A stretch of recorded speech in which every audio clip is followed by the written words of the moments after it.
Most competent men do not become quieter because they lose confidence.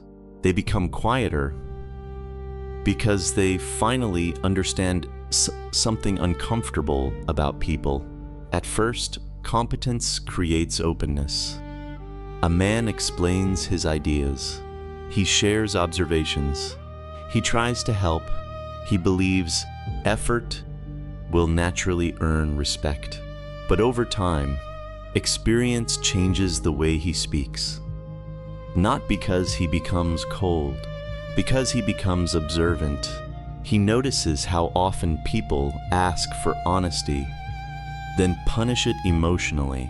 He notices how quickly workplaces reward visibility over substance, how meetings are sometimes less about solving problems and more about protecting egos, how intelligence makes certain people uncomfortable when it arrives without performance or self-promotion, and slowly he begins editing himself, not out of fear, out of exhaustion. There is a specific kind of fatigue that competent men rarely talk about. The fatigue of constantly translating reality into something socially acceptable, especially in professional environments, because competence often creates isolation long before it creates authority. The reliable employee becomes useful. The calm man becomes emotionally convenient. The emotionally controlled man becomes the person everyone leans on, while almost nobody asks how much pressure he is carrying internally. And after enough years, many men realize something strange. The more emotionally disciplined they become, the less people actually know them, not because they are hiding, because modern social environments rarely reward emotional precision. People say they value honesty, but they often prefer emotional comfort. So competent men learn restraint. They stop explaining every thought, stop correcting every misunderstanding, stop defending themselves against projections they did not create, and eventually, silence becomes more peaceful than participation, especially after betrayal, especially after workplace politics, especially after discovering that being capable does not protect you from manipulation. In fact, competence often attracts it, because calm, responsible men are frequently seen as emotionally durable. People assume they can handle more pressure, more disappointment, more unfairness. And many competent men accept this silently for years, until one day they begin withdrawing emotionally in ways almost nobody notices at first. They still show up, still perform, still remain dependable. But internally, something changes. The desire to be understood starts fading.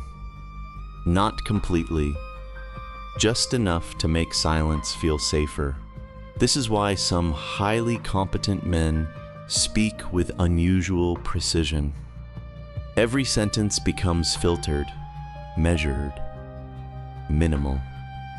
Because they have learned the social cost of unnecessary openness, they understand that words can become obligations, vulnerabilities, misinterpretations, so they conserve energy. And to outsiders, this restraint can look intimidating, but often it is not arrogance, it is emotional economy. A man who has spent years around politics, insecurity, passive aggression, and hidden competition eventually stops speaking impulsively. Not because he lacks emotion, because he has too much awareness.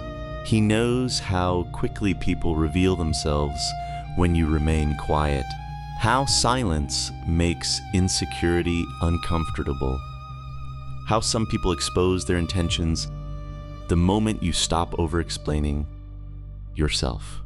And this changes the way competent men interact with the world.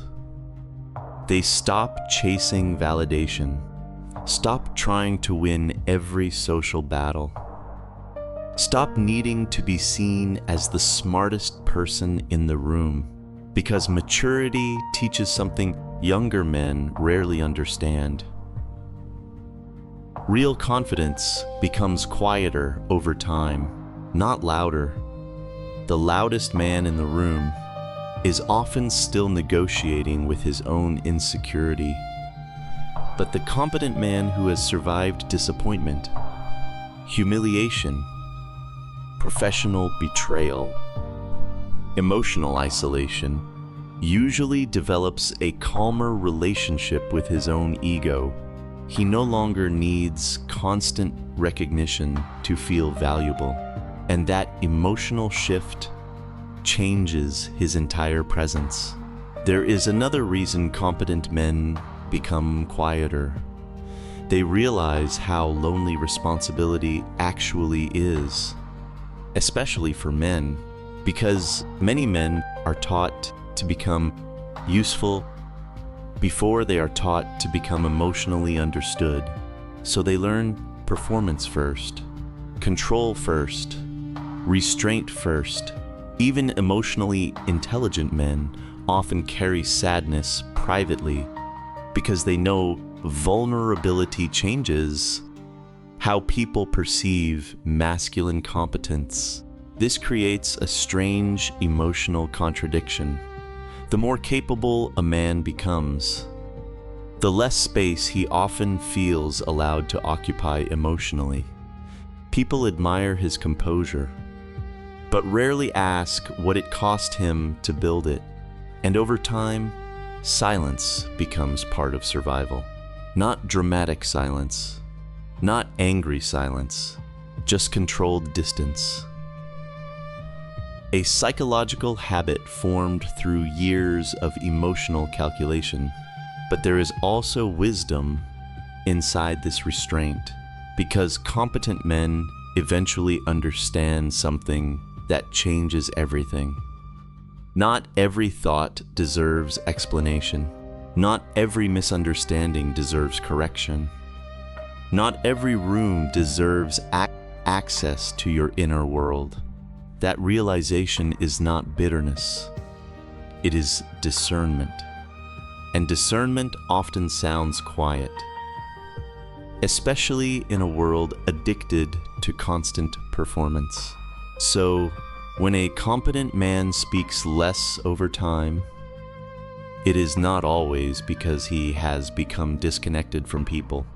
Sometimes, he has simply become more connected to reality, and reality teaches restraint long before it teaches peace.